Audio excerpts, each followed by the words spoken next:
께서 영광 받으신 줄로 믿습니다. 아멘도 안 하니 영광 받으실 줄로 믿습니다. 아멘을 잘해야 여러분 복을 받아요. 아멘. 자, 오늘은 읽은 말씀 히브리서 4장 14절 16절 말씀입니다. 오늘 히브리서 10번째 강의 시간이 되겠습니다. 히브리서는 예수 그리스도가 누구이며 무엇을 하셨는가에 대해서 상당히 상세하게 우리에게 설명해 주는 기독론적인 책입니다. 이 말씀을 우리가 잘 공부하는 것이 굉장히 중요합니다. 오늘은 대제사장이신 예수 그리스도, 그런 주제로 말씀을 전하겠습니다. 이제 오늘부터 시작해가지고 앞으로 5장, 6장, 7장, 8장, 9장, 10장 계속해서 이제 강조되는 주제가 대제사장으로서의 예수 그리스도예요. 대제사장으로서의 예수 그리스도. 그래서 오늘 이 말씀은 이제까지 공부한 앞부분을 결론 지으면서 동시에 앞으로 시작될 다음 부분을 시작하는 부분입니다. 그러니까 아주 중요한 부분이에요. 대제사장이신 예수 그리스도.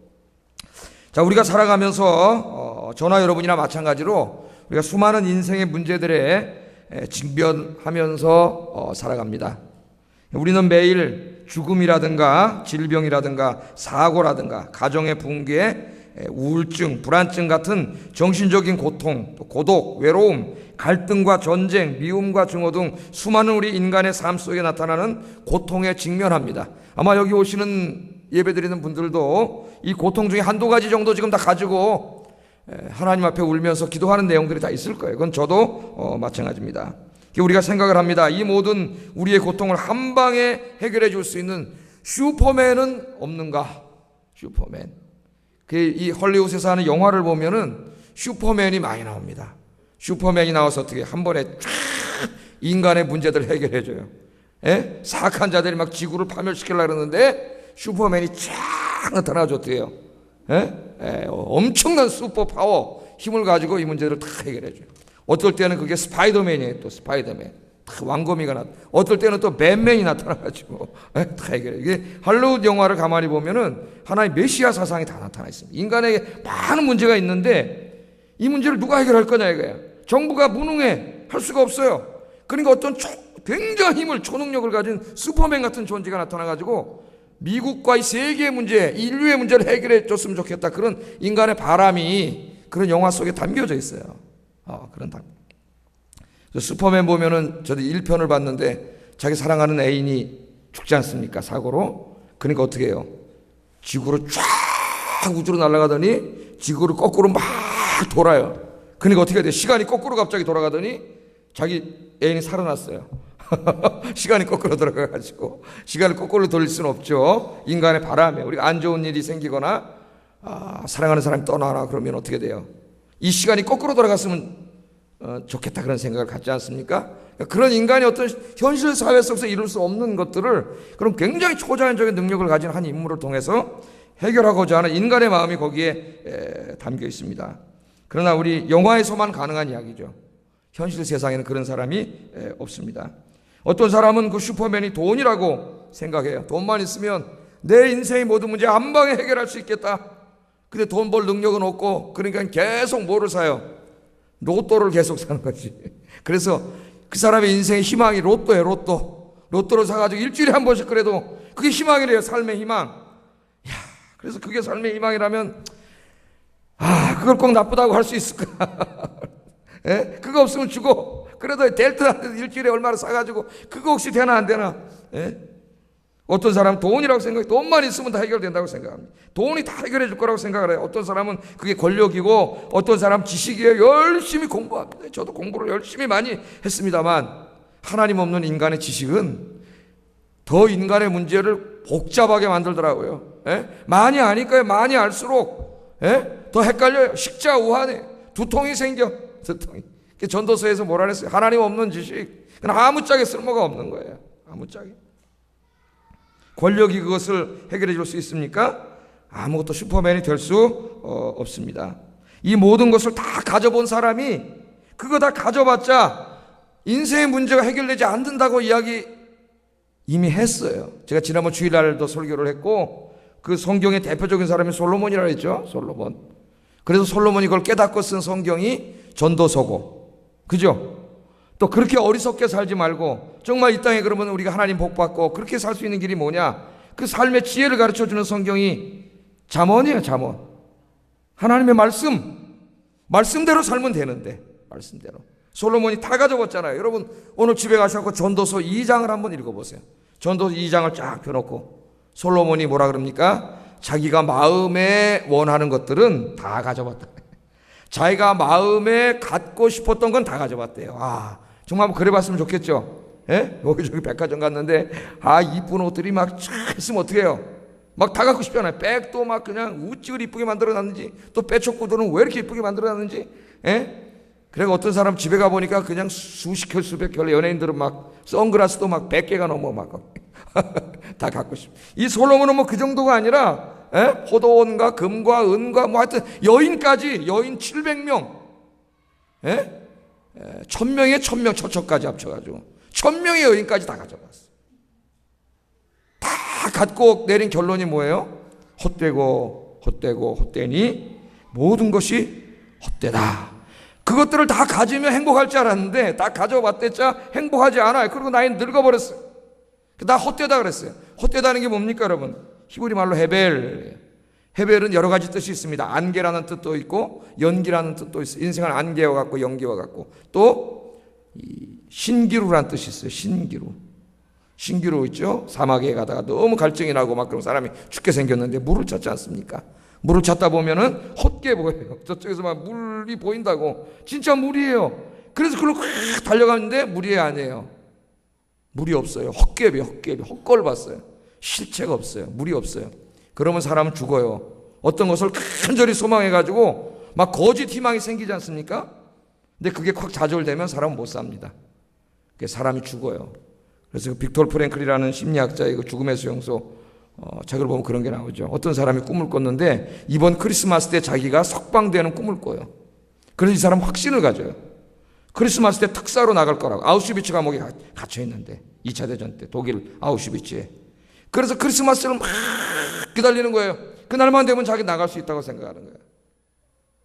3일 남았어요. 가슴이 막 뛰기 시작해요. 이틀 남았어요. 크리스마스가 됐는데 특사로 못 나갔습니다. 빅토르 프랭클이 보니까 그 다음날 죽었어요. 그 다음날 좌절과 절망이에요.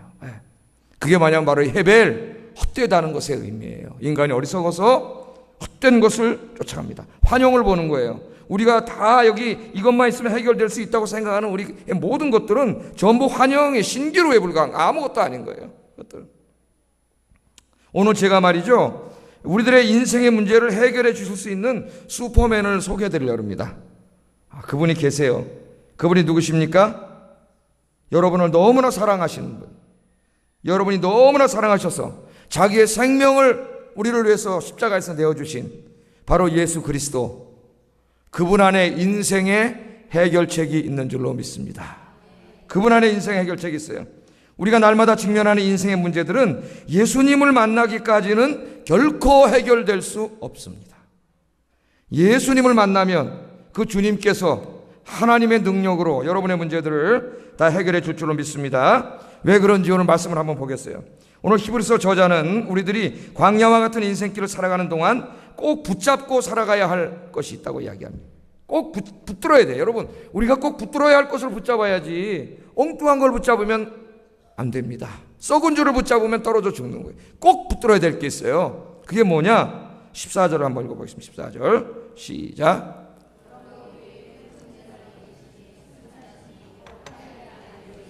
우리가 믿는 도리를 굳게 잡을지어다. 아멘. 우리가 굳게 붙잡을 게 하나 있어요. 그게 뭐예요? 하나님의 아들 예수 그리스도. 우리가 예수님을 굳게 붙잡아야 된다. 그렇게 얘기합니다. 예수님을 붙잡아야 된다. 여러분은 뭘 붙잡고 살고 계십니까? 여러분이 동아줄이라고 생각하고 지금 막 붙잡고 막 의지하고 그거 꼭 너무 죽을 것 같아서 붙잡고 있는 게 뭐예요? 여러분, 그게 뭡니까? 여러분은 그게 예수님이 아니라면 여러분 썩은 줄 붙잡고 있는 거예요. 그거 언젠가 끊어져요. 죽어요 다. 그거 다 신기루예요. 환영이에요. 끊어요. 우리가 붙잡아야 될 걸 붙잡아야 돼요. 붙잡아야 돼요. 오늘 예수를 굳건히 붙잡자 그렇게 얘기합니다. 그 예수가 누구냐? 오늘 우리에게 있는 큰 제사장이라 그럽니다. 큰 제사장. 대제사장이죠. 대제사장. 우리에게 있는 대제사장이다. 그렇게 얘기합니다. 대제사장. 왜 예수님을 대제사장이라고 우리에게 소개하고 있을까? 왜? 이미 2장에서 우리가 대제사장으로서의 예수님이 우리를 위해 무슨 일을 하셨는가를 이미 살짝 공부했습니다. 이제 5장부터 자세하게 또 이 내용이 나와요. 5장부터. 여러분, 신앙의 기본과 기초가 확실해야 됩니다. 제가 주일날도 이야기하죠. 기본만 알아도 이단에 넘어가지 않는다고. 그런데 교회를 오래 다녀도 신앙의 기본, 신학의 기본을 몰라요. 기본을. 그래서 잘 들어야 돼요. 다 안다 그래요. 알긴 뭘 알아요. 하나도 모르는데. 17절 이렇게 말해요. 2장 17절에 이는 하나님의 일에 신실하신 대제사장이 되어, 예수님이 대제사장이 됐다는 거죠. 백성의 죄를 속량하심이니라. 아멘. 대제사장의 역할을 여러 가지로 이야기하는데 특별히 가장 중요한 것이 모든 사람들의 죄를 속량하셨다는 거예요. 그러니까 대제사장과 예수님의 대제사장 되심과 우리의 죄를 속량하심이, 죄를 사하심이 밀접하게 연관이 되어 있습니다. 자, 예수님께서 어떻게 우리의 죄를 사하셨어요? 구약의 대제사장들은 어떻게 했어요? 하나님 앞에 들어가죠. 1년에 한 번, 지성소 1년에 한 번 들어갑니다. 이따 보면 이제 은혜의 보좌 앞에 나가자는 이야기가 나오는데 그게 구약에서는 지성소예요. 지성소. 지성소는 아무도 못 들어가요. 대제사장도 아무 때나 못 들어가요. 1년에 한 번, 대속죄일 날 한 번 들어갑니다. 한 번 언제 뭘 가지고? 모든 민족의 죄악을 가지고 대제사장이 들어가잖아요. 그래서 그 안에서 어린 양을 잡고 그 피를 그 속죄소에다 뿌리죠. 속죄소. 이 히브리어는 카포레트라고 하는데 로마서에서는 그것을 힐라스테리온이라고 이제 번역을 해요. 바울이 우리나라만 이제 희생제물이 됐다는 말이 바로 그 말이에요. 희생제물이 됐다. 거기다 피를 뿌리면 하나님이 그 어린 양의 죽음과 피를 상징적으로 받으시고 어떻게 해요? 모든 일련의 죄를 다 용서해 주세요. 그러니까 왜 이 죄사함이 중요하냐면 이 죄사함을 받지 못하면 하나님께 가까이 가지 못합니다. 하나님께 가까이 가지 못하면 인생의 문제를 해결받지 못해요. 그 죄사함이라는 게 굉장히 중요해요. 오늘 이제 지금 새벽 기도도 이사야를 계속 공부하고 있는데 죄 사함을 받지 못하면 기도 응답도 되지 않아요. 우리 계속 공부하죠. 이사야서에 59장에 우리가 아무리 기도하고 길게 기도해도 하나님 응답이 없어요. 하나님이 뭐 능력이 없어서도 아니고 귀가 어두워서도 아니라 그랬어요. 니네 죄 때문이라 그랬습니다. 죄 때문에. 그러니까 우리가 하나님 앞에 나가 기도할 때는 이 죄의 문제를 해결하고 회개하는 게 굉장히 중요합니다. 자, 그런데 신약에 예수님이 대제사장이 되셨어요. 그래가지고 제물을 드렸는데 이제는 어린 양을 잡아서 드린 게 아니라 누구를 잡아 드렸어요? 자기의 몸을 잡아서 드렸어요. 십자가에서. 자기의 몸을 희생제물로 직접 드렸어요. 희생하셨어요. 그렇게 함으로 저와 여러분의 죄를 다 짊어지시고 죽으셨습니다. 그래서 예수님의 십자가를 붙잡으면 우리 죄가 다 사함받고 하나님의 거룩한 자녀가 되는 줄로 믿습니다. 여러분이 죄 사함받고 구원받은 데에는 그게 공짜로 하나님 우리에게 주셨지만은 하나님으로서는 엄청난 대가를 지불하신 거예요. 누구의 대가를 지불하셨어요? 저 돈으로 환산할 수 없는 가장 사랑하는 외아들의 생명을 대가로 지불했기 때문에 여러분이 구원받은 거예요. 그걸 우리에게 그 고귀한 것을 공짜로 주셨어요. 공짜로.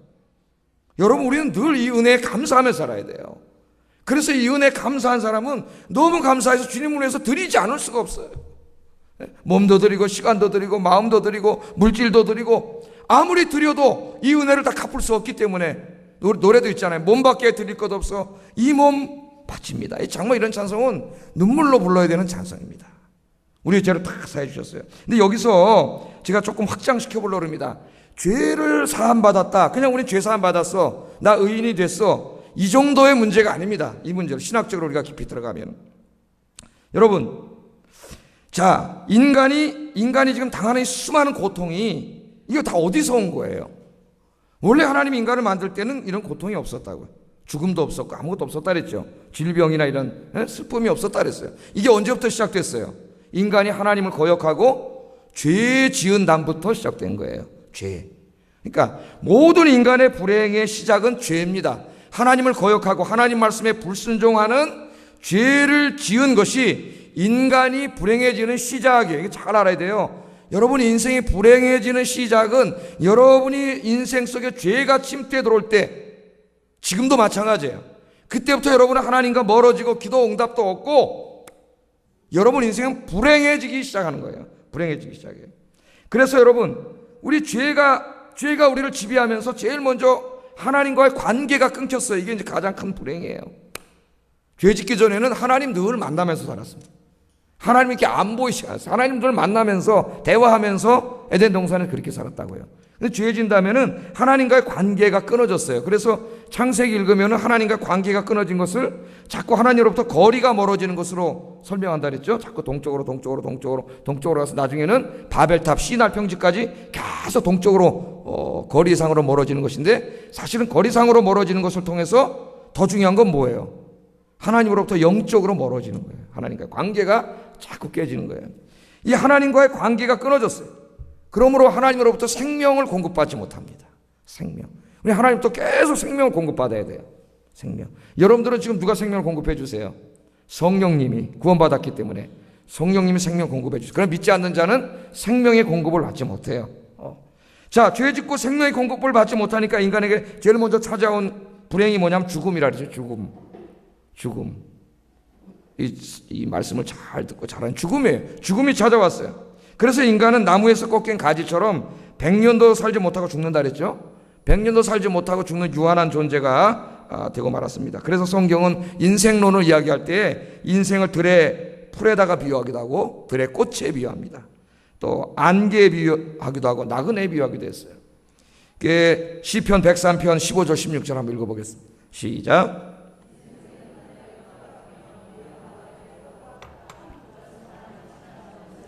그 있던 자리도 다 알지 못하거니 와 아멘. 인생은 그날이 풀과 같고 들의 꽃과 같다. 이 설교가 딱 맞는 계절이 지금 가을입니다. 가을이에요. 우리 화단에 있던 이쁜 노란 들꽃들도 다 죽어버렸어요. 돌아가셨어요. 그 이쁘게 피던 꽃들이 언제 그랬느냐 듯이 가을이 오면은 다 시들고 죽습니다.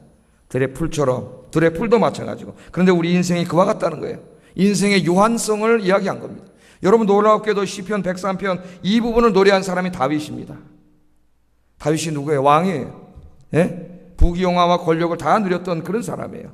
그런 사람이 한평생을 되돌아보면서 한 말이 인생은 들의 풀과 같고 들의 꽃과 같아. 꽃과 같아. 신약으로 보면 야고보서는 인생 너희들이 무엇이냐? 너희는 잠깐 있다 없어지는 안개니라. 야, 이거는 더 유한한 존재를 이야기하고 있어요. 들의 꽃보다 더 안개밖에 안 돼요. 안개 아무리 자욱해도 금방 없어져요. 인생은 안개와 같다. 인간이 얼마나 무상하고 얼마나 짧은가, 얼마나 인간이 유한한 존재인가를 성경은 우리에게 가르쳐주고 있습니다. 어떨 때는 나그네라고 이야기해요. 창세기를 읽어보면 야곱은 130세 때 뭐라 그럽니까?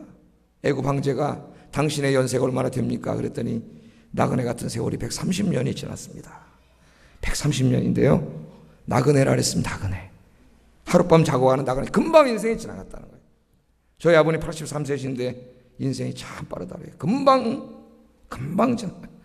야, 내가 네 나이 51세 때가 엊그제 같은데 금방 80이 지나가잖아요. 50대는 50km로 간다 그러지 않습니까?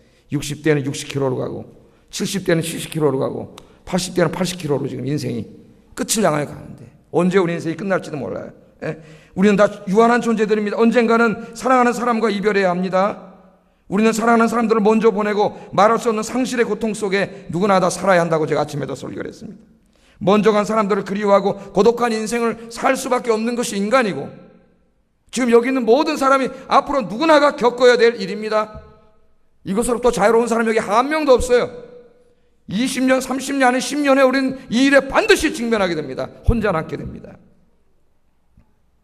그리고 자기도 언젠가는 이 세상을 떠나야 되는 존재. 그게 왜 인간에게 죽음이, 그래서 인간은 죽음을 슬퍼하고 두려워하고 무서워하고, 이게 왜 왔어요? 죄 때문에 왔다는 거 알아야 돼요. 죄의 문제가 해결되면 죽음의 문제가 해결돼요. 그러니까 단순히 죄 사함 받았다는 거는 무슨 죄 용서해 줬다는 그런 하나에만 해당되는 게 아니에요. 우리의 인간의 실존적인 고통과 밀접한 관계가 있습니다. 자, 또 보세요. 인간이 하나님 떠나면서 두 번째 찾아온 고통이 온갖 질병이라 그랬습니다. 질병.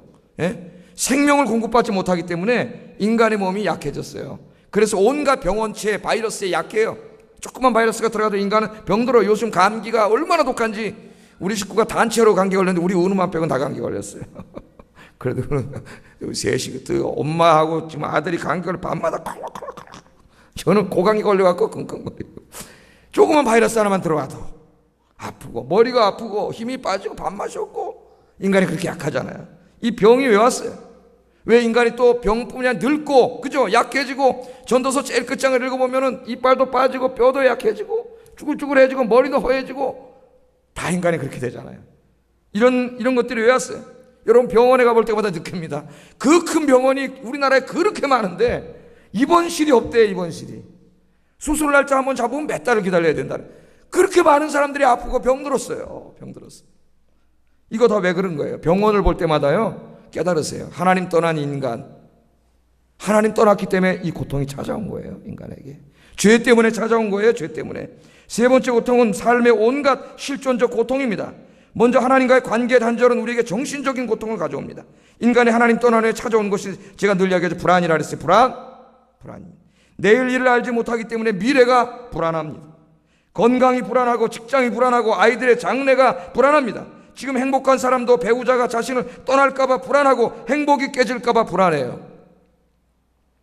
얼마 전에 우리가 잘 나오시다 멀리 이사가서 떠난 한 집사님도 불안증에 시달리는 분이 있었습니다. 그래서 저녁 때 저를 찾아와가지고 면담을 한 적이 있어요. 목양실에서. 얘기를 들어보니까 불안해요. 그런 이 사람 뭐가 불안하냐면 남편이 죽을 것 같아서 불안해요. 남편이 자기를 너무 사랑하고 아껴준대요. 그런데 이 남편이 꼭 교통사고로 죽을 것 같아. 나가면 직장에 나가면 아침에 나가면 불안해서 살 수가 없어요. 이거 누가 준 거예요? 불안은 마귀가 주는 거예요. 왜? 죄를 통해서 역사하는 거예요. 예? 이 불안 때문에 걱정이 오고 염려가 오고 인간의 모든 이게 다 여기서 찾아오게 됩니다. 지금 행복한 사람도 불안해요. 왜? 행복이 깨질까 봐 불안해요. 너무 행복하면요 불안합니다. 그거 아세요? 너무 행복하면 불안해요. 왜? 깨질까 봐 불안해요. 깨질까 봐.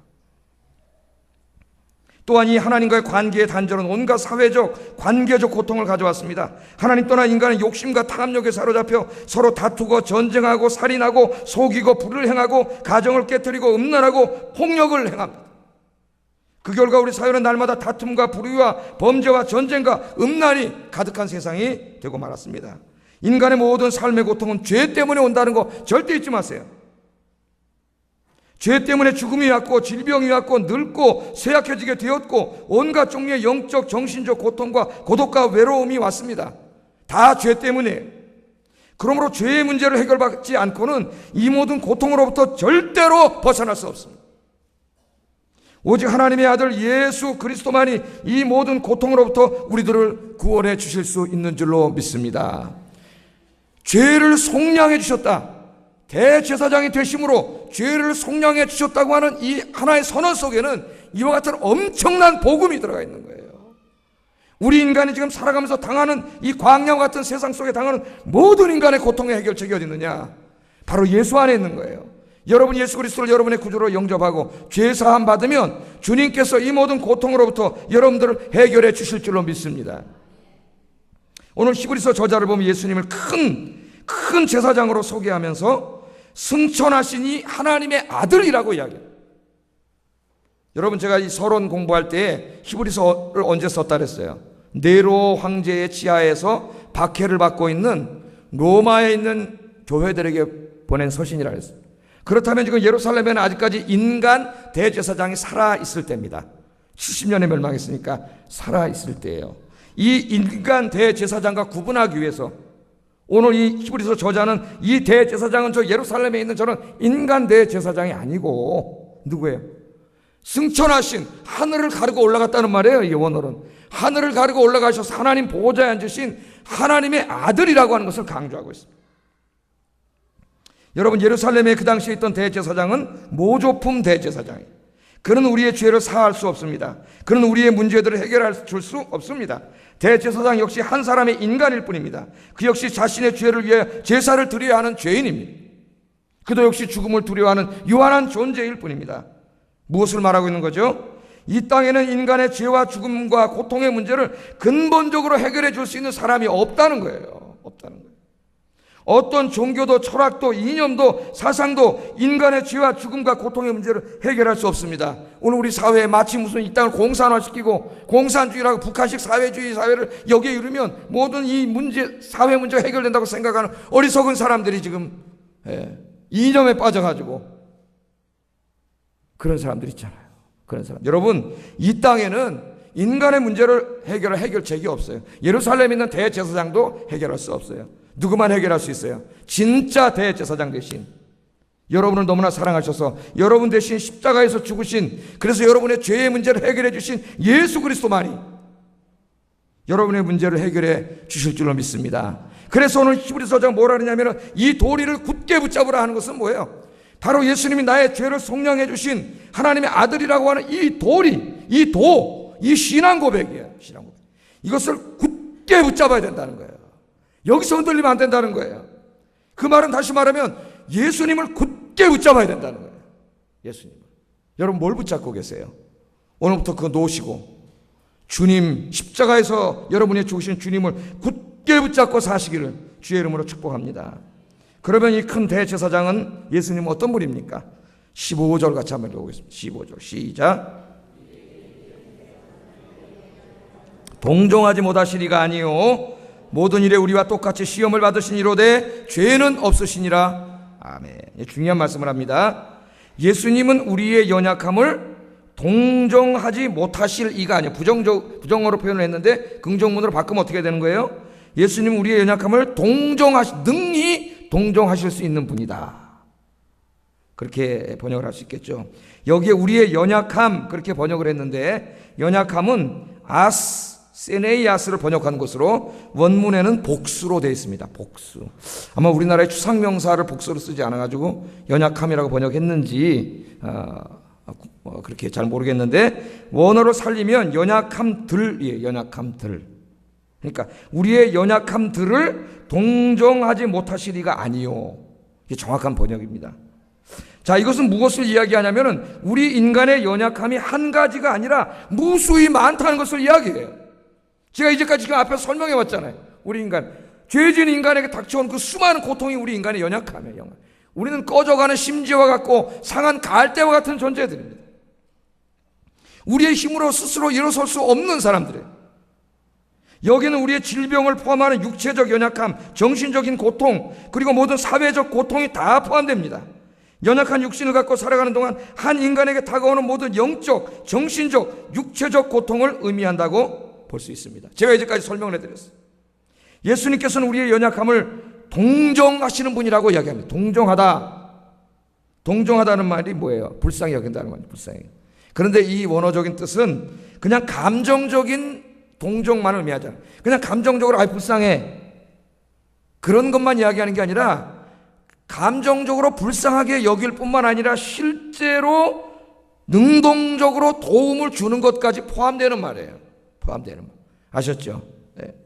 여러분 우리가 이렇게 텔레비전이나 무슨 신문지상이나 인터넷을 통해서 정말 고통 속에 있는 사람들을 속에 이렇게 보잖아요. 그런 게 가끔 텔레비전에 나오죠. 그럼 우리 마음속에 동정심이 느껴져요. 야, 참 불쌍하다. 그죠? 동정심이 느껴집니다. 그런데 그 사람들을 향하여 불쌍한 마음을 갖는 것과 실제로 내가 그 사람을 찾아가서 직접 도움을 주는 일은 전혀 다른 일입니다. 전혀 다른. 완전히 다른 일이에요. 누구나 불쌍히 여기는 마음을 가질 수 있지만 실제로 찾아가서 도움을 주기는 쉽지 않습니다. 그런데 오늘 예수님은 우리의 그 연약함들을 보고 계시면서 마음으로 불쌍히 여기실 뿐만 아니라 직접 능동적으로 찾아오셔서 능히 도와주시는 분이다 그 말이에요. 여기 동정한다는 말이 그런 말이에요. 그러니까 이 한 단어로는 이 의미를 다 쓰지 못해요. 우리말이 상당히 오해를 줍니다. 그냥 불쌍히 여겼다 그런 것 같아요. 그런 게 아니에요. 그러니까 제가 이 설교를 하잖아요. 여러분 잘 들으셔야 돼요. 예수님께서는 단지 우리들의 가련한 처지를 저 멀리 하늘에서 바라보시고 야, 참 불쌍하다, 가련하다, 저 죽음을 두려워하고 질병에 시달리고 인간의 실존적 고통에 시달리고 맨날 울고 고독하고 외롭고 근심하고 걱정하고 참 불쌍하다, 아이고 불쌍하다 그러고 혼자 눈물을 흘리시는 분이 아니란 말이에요. 그럼 우리에게 무슨 도움이 되겠어요? 그렇게 불쌍히 여기실 뿐만 아니라 직접 우리들을 구원해 주시려고 어떻게 해요? 찾아와서 도와주시는 분이에요. 그래서 2000년 전에 하늘 보좌를 버리시고 이 땅에 찾아오셨잖아요, 여러분. 찾아오셨죠.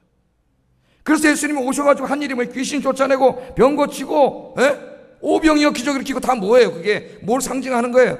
이 땅에 살아갈 때 우리가 당하는 고통을 상징하는 거 아니에요? 죽은 자를 살리시고 주님이 주시는 은혜가 그런 거예요. 지금 어떻게 찾아오세요? 그의 영이신 성령님을 보내주셔가지고 오늘 목사가 이렇게 설교할 때 이 말씀을 통해 여러분 가슴속에 찾아오시고 여러분의 마음을 치료하시는 줄로 믿습니다. 찾아오세요. 능히 동정하실 뿐만 아니라 찾아오신 분이에요. 그래서 이렇게 얘기하죠. 모든 일에 우리와 똑같이 시험을 받으신 이다. 그렇게 말씀합니다. 모든 일에 우리와 똑같이 시험을 받으신 이다. 예수님께서 2000년 전에 이 땅에 오셨지 않습니까? 인간의 몸을 입고 오셨어요. 그래가지고 어떻게 했다고요? 우리 인간이 당하는 모든 시험을 친히 몸소 다 당하셨다는 거예요.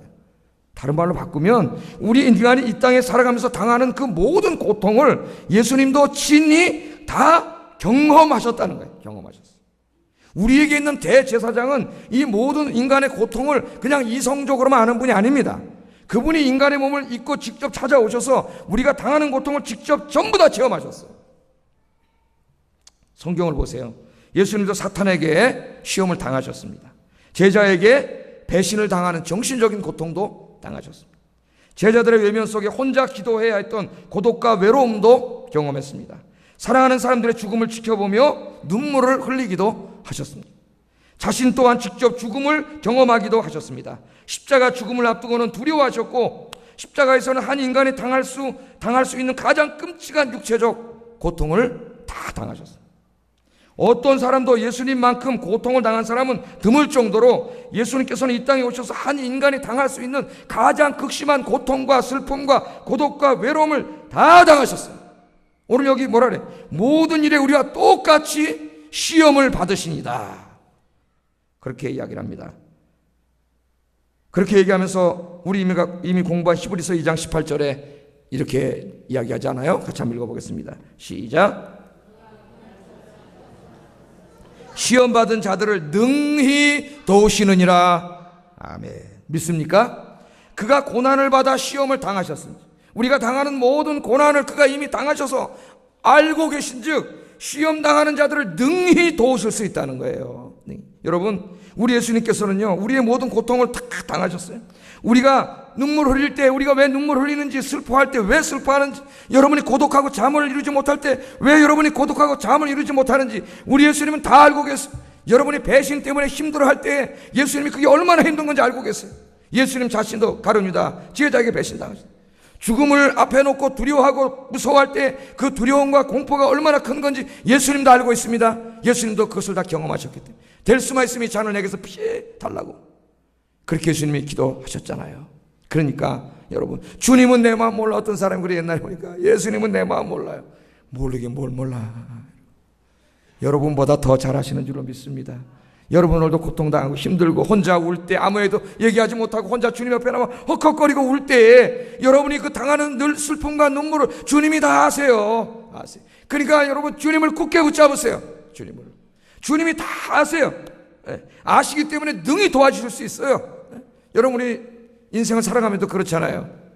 병들어서 입원해 있고 수술하려고 막 두려워하는 사람 누가 제일 위로가 될까요? 거기 가면 목사도 위로가 되지만 목사보다 더 위로가 되는 사람이 누굴까요? 그 이전에 똑같은 경험을 한 사람이 위로가 되는 거예요. 야 걱정 마, 나도 지난번에 이틀 똑같은 거 했는데 딱 한잠 자고 나니까 여기 와 있더라. 하나님 다 지켜줘, 걱정 마. 그러면 어떻게 될까요? 무서워하다가 힘이 되는 거예요. 힘이. 인간도 그렇잖아요. 상처를 받아본 사람, 아파본 사람, 고통을 당해본 사람이 남을 잘 위로할 수 있습니다. 그리고 그게 제일 큰 위로가 돼요. 상처받은 위로자라는 게 있잖아요. 상처는 해결하지 못하면 큰 문제예요. 어디 가도 문제를 일으켜요, 그 사람은. 그러나 상처를 주님 안에서 해결하면 그 사람 훌륭한 치료자가 됩니다. 왜? 상처당한 사람 마음 너무 잘 알아. 다 말씀으로 치료해요. 왜? 똑같은 경험을 했기 때문에 첫째 이해할 수 있어요. 여러분 그 이해한다는 게 참 중요한 거예요. 그렇죠? 우리는 남을 이해하지 못해요. 그래서 고통당하는 사람에게 가장 큰 위로가 뭔지 모르세요, 여러분? 절대 가서 이런 말 하지 마세요. 에이 뭐 그까짓 거 그래. 믿음도 없어. 기도해. 이건 위로가 안 돼요. 그럼 속으로 빨리 꺼져라. 나 같은 거 그러고 있어요. 그 아픈 대로도 후벼 파는 거예요. 힘든 사람 찾아서 어떻게 해야 돼요? 집사님 너무 힘들지요? 저도 그런 거 겪어봐서 알아요. 너무 힘들 거예요. 예? 너무 힘들 거예요. 감당하기 어려울 거예요. 얼마나 힘드세요? 그렇게 이야기하셔야 돼요. 그래서 사람은요, 내 마음 알아주는 사람 하나도 없는 줄 알았는데, 내가 얼마나 힘든지 누가 좀 알아주는 사람 하나도 없는 줄 알았는데, 이 집사님이, 우리 구역장님이 내 마음 알아주는구나. 할렐루야. 거기서 위로를 받는 거예요. 위로를. 우리 주님이요, 다 겪어봐 다 아세요. 다 아세요. 주님이 내 마음 몰라. 주님이 왜 여러분 마음 몰라요? 여러분 다 아세요. 주님 붙잡고 사시는 여러분 되기를 주의 이름으로 축복합니다. 자, 그러면 이제 아주 중요한 이야기를 합니다. 예수님에 대해서 이렇게 설명을 해요. 이 모든 시험을 다 당하시고 고통을 다 경험하셨기에 우리가 얼마나 슬픈지 아픈지 고통스러운지 다 아시는 그 주님, 그 주님이 바로 그 주님을 우리가 가졌다. 그 주님이 바로 나의 주님이다. 그렇게 이야기한 다음에, 그렇기 때문에 이 이제 주님으로부터 은혜를 얻기 위해서 우리가 해야 될 일이 있습니다. 이걸 이제 오늘 중요한 거예요. 가만히 있었다고 되는 게, 해야 될 일이 딱 하나 있어요. 공짜로 하나님이 주시는데, 우리 주님이 주시는데 내가 해야 될 일이 있다고. 그게 뭔지 아세요? 16절입니다. 16절 읽어보겠습니다. 시작. 은혜의 보좌 앞에 담대히 나아갈 것이니라. 아멘. 자, 때를 따라 돕는 은혜를 얻기 위하여 은혜의 보좌 앞에 담대히 나아갈지니라. 그렇게 얘기합니다. 때를 따라 돕는 은혜가 뭐예요? 때를 따라. 긍휼하심과 때를 따라 돕는 은혜.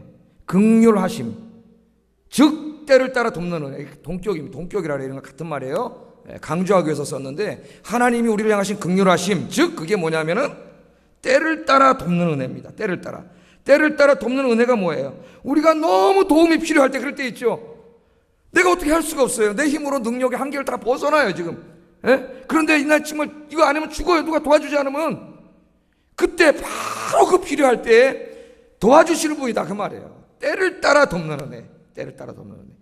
그 은혜가 필요하잖아요. 여러분, 그때 여러분 도와주시는 분이 있다면 우리가 뭘 걱정이겠어요? 때를 따라 돕는 은혜는 바로 필요할 때 아주 적시에 도와주시는 하나님의 은혜입니다. 이렇게 우리가 도움이 필요할 때에 우리를 도와주시는 분이 있다는 거예요. 대제사장이신 예수님이 우리를 도와주시는 겁니다. 그분은 우리를 너무나 사랑하셔서 자기의 목숨을 주실 정도로 사랑하신 바로 그 예수님이 여러분을 도와주시려고 어디서 기다리고 계세요? 은혜의 보좌에서 여러분 기다리고 계세요. 그러므로 여러분, 그런 인생의 일들이 생길 때 여러분 어디로 가야 됩니까? 다른 데 가지 마세요. 괜히 엉뚱한 데 가지 마시고, 어디 가야 돼요? 은혜의 보좌 앞에 나가라. 그렇게 말합니다. 은혜의 보좌는 하나님이 계신 보좌예요. 성경에서 은혜의 보좌는 하나님의 보좌예요. 하나님의 보좌는 어디 있어요? 하늘에 계세요. 하늘에. 그 하늘의 보좌가 땅과 연결된 것이 어디라 그랬죠? 구약성경 하나님의 성전이라 그랬죠. 하나님의 성전. 하나님의 성전에서 하나님이 구약시대에 만나 주셨습니다. 그들의 죄를 사하시고 기도에 응답해 주시고 치료해 주시고 위로해 주시고 다 해주셨어요. 신약시대에는 어디 계세요? 그 하나님이. 신약의 성전은 어디예요? 교회예요. 교회는 어디예요? 주님을 믿는 사람들이, 주의 이름을 부르는 사람들이 두세 사람이 모인 곳이에요. 모인 곳. 그러니까 여러분, 구역예배도 가정예배도 다 교회예요. 그러나 진짜 본질적인 교회는 이 교회라고 할 수가 있겠어요. 우리가 예배하러 이 모인 곳, 여기 누가 계세요?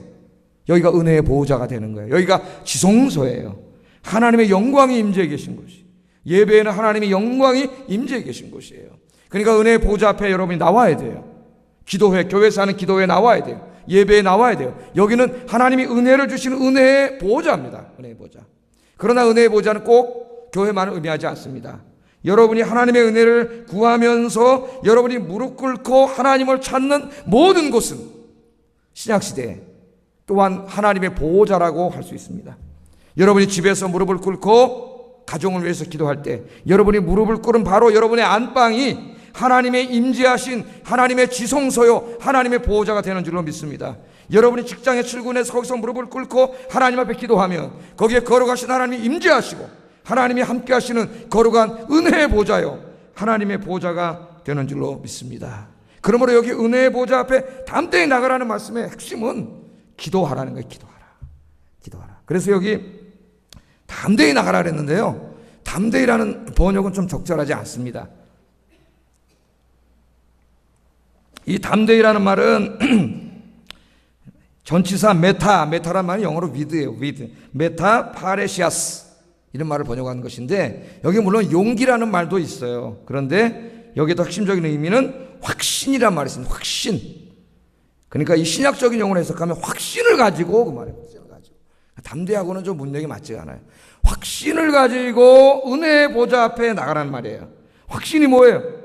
나를 너무나 사랑하셔서 자기 생명을 주신 그 주님께서 그 은혜의 보좌 앞에 나의 문제를 해결해 주시려고 기다리고 계시고 내가 그 앞에 무릎 꿇고 기도하면 이 모든 인생의 문제를 능히 해결해 주실 수 있음을 확신하고 그런 확신을 가지고 나가라는 거예요. 교회에 와서 예배드리고 기도하고 여러분 집에서 무릎 꿇고 기도하라는 거예요. 그러면 하나님께서 응답해 주세요. 여러분 기도는 아무나 할 수 있는 게 아닙니다. 특권이에요. 구약시대에는 은혜의 보좌는 대제사장밖에 못 들어갔다 그랬잖아요. 그런데 이제 예수님의 십자가의 은혜의 그 덕택의 힘을 입어서 우리도 은혜의 보좌 앞에 나가는 거예요. 예? 여러분이 무릎 꿇으면 지성소가 된다 그랬잖아요. 거기에 옛날에 지성소로 어떻게 들어갔어요? 우리가 무릎 꿇으면 거기 하나님의 영광이 임재해요. 그러니까 여러분 집에서 기도하세요. 그럼 여러분의 집이 지성소가 되는 거예요. 여러분의 집이 거룩해지는 거예요. 할렐루야. 그걸 모르고 집에서 기도 안 하고 텔레비만 보면은 여러분의 집은 오락하는 장소가 되는 거예요. 오락하는 장소. 여러분 직장에 나가서도 기도하고 장사하면서도 기도하고 시작하고 여러분이 등산하다가도 그 기도하면서 등산하면 그 등산하는 그 장소가 여러분 지성소가 되는 줄로 믿습니다. 다 여러분이 하나님 확신을 가지고 기도하면 하나님이 거기 찾아오세요. 하나님 여러분과 함께 계시고 여러분 기도에 응답해 주세요. 여러분 이 만약에 말이죠. 기도는 특권이라고 제가 말씀을 드렸는데 여기 보면 확신을 가지고 나가자 그러지 않았습니까? 이런 것과 같은 거예요. 여러분 오늘 대통령이 우리 아현동에 이렇게 오셔가지고 쭉 지나가다가 어떤 집에 들어갔어요. 너무 가난해. 힘든 일이 많아요. 병든 아이도 있고 입원비도 없고 대통령이 악수하면서 대통령만 받는 직통 전화번호를 주면서 도움이 필요하면 언제든지 연락해 주세요. 그런데 대통령이 도와드리겠습니다. 그러고 갔다 한번 생각해 보세요. 전화번호 주고 그럼 그 집 문제가 다 해결될까요? 안 될까요? 다 해결돼요. 전화 한 통하면 병원도 다 청와대에서 직원들이 와가지고 다 해결해 주는 거예요. 지금 예수님께서 우리에게 주신 이 약속이 바로 그런 약속이라고 생각하면 되는 거예요. 여러분 은혜의 보좌 앞에 나오라는 거야. 거기 나와서 기도하라는 거예요. 기도하면은 우리 예수님께서 끝까지 대통령에 비하겠습니까? 무한하신 전능하신 우리 하나님 우리 예수님께서 여러분의 인생의 문제를 해결해 줄 줄로 믿습니다. 요한복음 14장 13절 14절 읽어보겠습니다. 시작.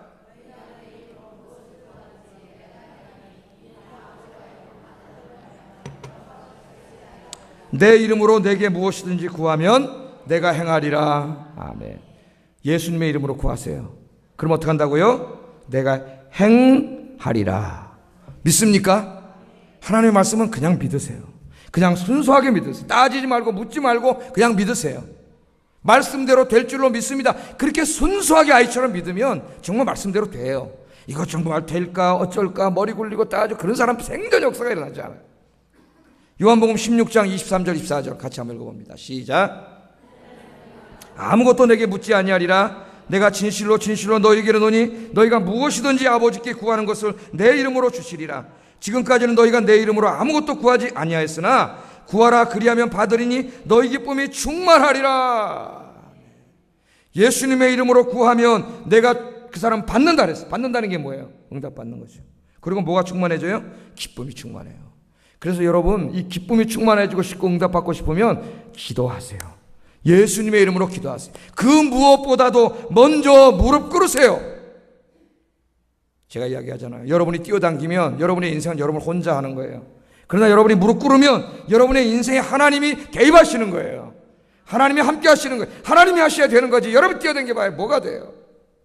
하나님이 일하게 하세요. 하나님이 여러분을 위해서 뛰게 하세요. 여러분이 기도하면 하나님이 움직이세요. 오늘 약속해 주셨잖아요. 예수님의 이름으로 구하면 받으리니 너희 기쁨이 충만하리라. 아멘. 오늘부터 이 말씀을 믿습니다. 내가 이 말씀 정말 이루어질 줄은 믿습니다. 이제부터 확신을 가지고 내가 은혜의 보좌 앞에 나가겠습니다. 기도하겠습니다. 그렇게 기도해가지고 오늘 이 주님으로부터 여러분 인생의 모든 문제 해결받고 기도 응답받는 그래서 기쁨이 넘치는 여러분의 인생이 되기를 주의 이름으로 축복합니다. 기도하겠습니다. 말씀을 생각하면서 기도하겠습니다. 여러분 너무나 사랑하시는 여러분의 대제사장 되신 예수님이 계십니다. 십자가에서 자기 몸을 주기까지 여러분 사랑하시는 그분이에요.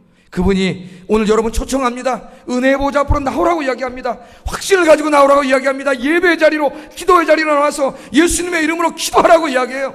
그럼 내가 주겠다고 이야기합니다. 아멘입니까? 기도하겠습니다. 오늘부터 그렇게 살게 해 주시옵소서. 사랑하시는 아버지 하나님 감사합니다. 오늘 귀한 말씀을 통해 깨닫게 해주신 것 감사합니다. 대제사장 되신 예수님, 오늘 우리에게 중요한 약속의 말씀을 주셨습니다. 소망의 말씀을 주셨습니다. 우리가 인간으로 이 땅에 살아갈 때 얼마나 많은 고통이 있습니까? 죽음과 질병과 인간의 모든 실존적 고통, 정신적 고통, 영적 고통, 관계의 고통, 사회적 고통으로 우리는 하나님 아버지 오늘도 시달리고 있습니다. 두통이 있고 머리가 지끈지끈 아프고 과연 내 인생의 문제가 해결될 것인가 두렵고 떨리고 그런 가운데 있습니다. 그런다 오늘 주님께서 오늘 이야기하십니다. 우리를 너무나 사랑하시는 우리 예수님, 날 위해 생명을 주시기까지 사랑하시는 대제사장 되신 예수님께서 오늘 은혜의 보좌 앞에 나오라고 이야기합니다. 이 땅에 오셔서 우리가 당하는 모든 시험을 친히 당하시고 우리가 얼마나 슬픈지, 얼마나 아픈지, 얼마나 외로운지, 얼마나 고통스러운지 다 아시는 주님께서 은혜의 보좌 앞에 확신을 가지고 나오면 내가 응답하리라, 내가 갚아주리라, 내가 너에게 기쁨이 충만하게 하리라. 오늘 주님 약속해 주셨습니다. 오늘 약속의 말씀을 믿습니다. 이 약속의 말씀을 붙잡습니다. 오 하나님이 우리와 함께 해주시고 오늘 이 말씀을 아멘으로 받고 이 담대한 믿음과 확신을 가지고 날마다 은혜의 보좌 앞에 담대히 나아가 예수님의 이름으로 기도하여 응답받고 하나님 천국을 체험하고 기쁨이 가득한 인생이 되도록 하나님께서 역사하여 주시옵소서. 예수님 이름으로 기도드립니다. 아멘. 327장 찬송하겠습니다.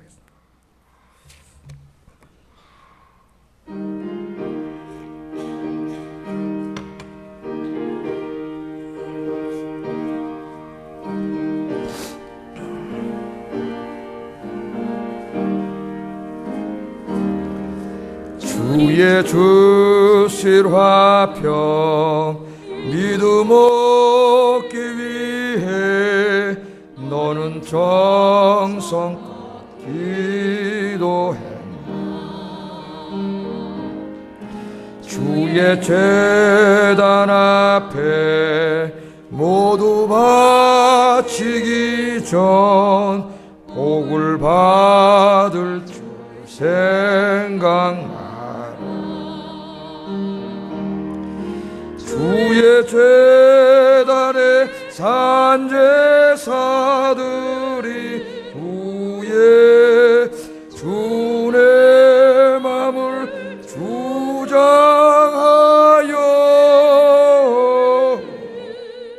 주의 뜻을 따라 그와 동행하면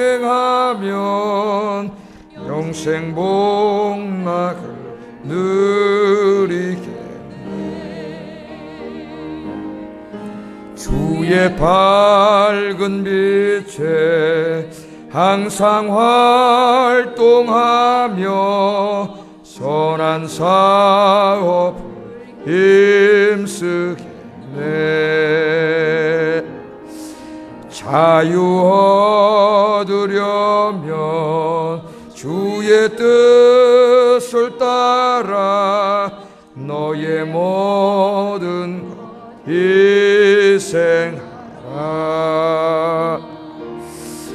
주의 제단에 산제사 드린 후에 주의 마음을 주장하니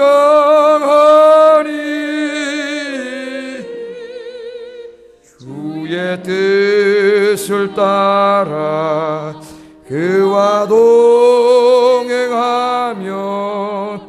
영생 복락을 누리